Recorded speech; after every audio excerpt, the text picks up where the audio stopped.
I was at originally really low on the Titans my first time through. And also, guys, if you're watching this, we will link this in the description. So yeah, like Dob said, shout out playoff predictors. Awesome.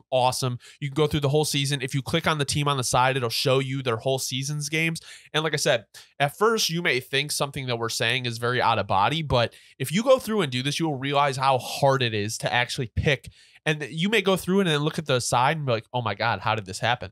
So you said you had who? My bad. Yeah, no. So because that's the thing is, I'm looking at it, our record prediction for the Titans are definitely. This is the first thing that's a little polarizing between us because we got a 4-game difference between us on the Titans. Yeah, I had the Titans at number 10 at 10-7. And so I'm at 13 at 6-11. Okay. So all right, so I'll tell you, this is a good discourse right here. Now we'll get started with the Titans here. So let me just pull up exactly. I'm gonna get their lineup right in front of me, but I'll tell you right off the top of my head.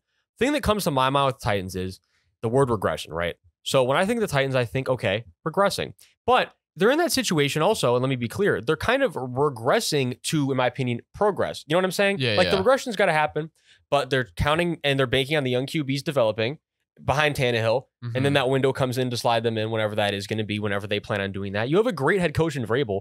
So let me be clear.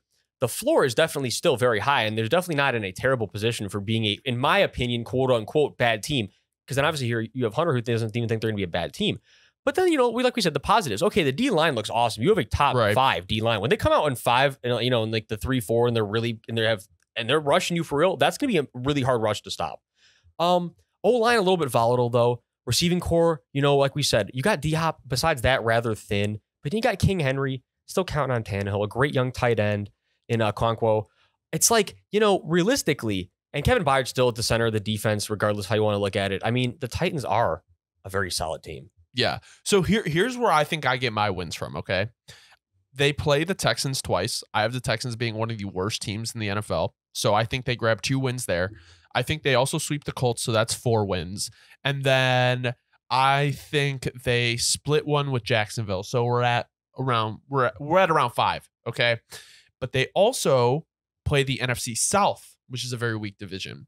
So I think the Saints beat them week 1.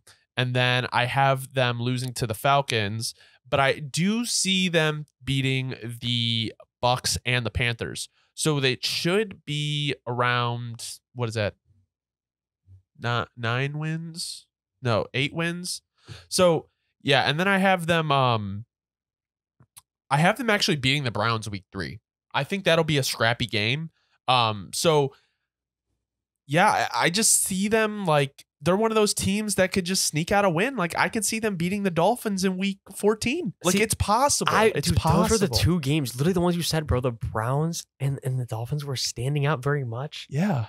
They could steal them. And if they did in this case, they would be, they'd be 8-9. It'd be a huge difference. So another thing I really thought about is D lines versus O lines. Okay. I don't know. Teron Armstead should be back and by then, but like the Dolphins O line is really weak in my opinion, and the Titans have a scary D line and they play very, very physical, and the Browns do have a good O line. I just think it's one of those things where it's still early with Deshaun and they're still getting in the flow of things. And I feel bad for any AFC North team just because they got to go through a gauntlet this year. Yeah, but they do. Yeah, I don't know. I think the Titans are a team. Sadly, though, in the AFC, 10-7 is not enough to make the playoffs. That is crazy. Yeah, your AFC is very top heavy over there. Oh, yeah. No. So I have a lot of teams, and we'll discuss that later. But, yeah, no, I really like the Titans. I don't think their offense is as bad as a lot of people think. I think D-Hop... Now, let me get this wrong. Me and Dobbs were talking about this before the show. So we never did like this record prediction before today. And we're higher on some teams and like lower on some teams than we thought. But like going through this is like the reality of it. This is the reality if these teams are healthy of like what they're going to be facing. So yeah, no, I think the Titans are one of those teams that are definitely up in the air. I think Tannehill can bounce back. Their defense is good. Vrabel's a great coach. So I think the Titans are either going to surprise a lot of people and still miss the playoffs, or this may be that year where they're like, all right, it's Levis time. No, absolutely, bro. That's very true. That is very true. Okay. So the Titans are weird.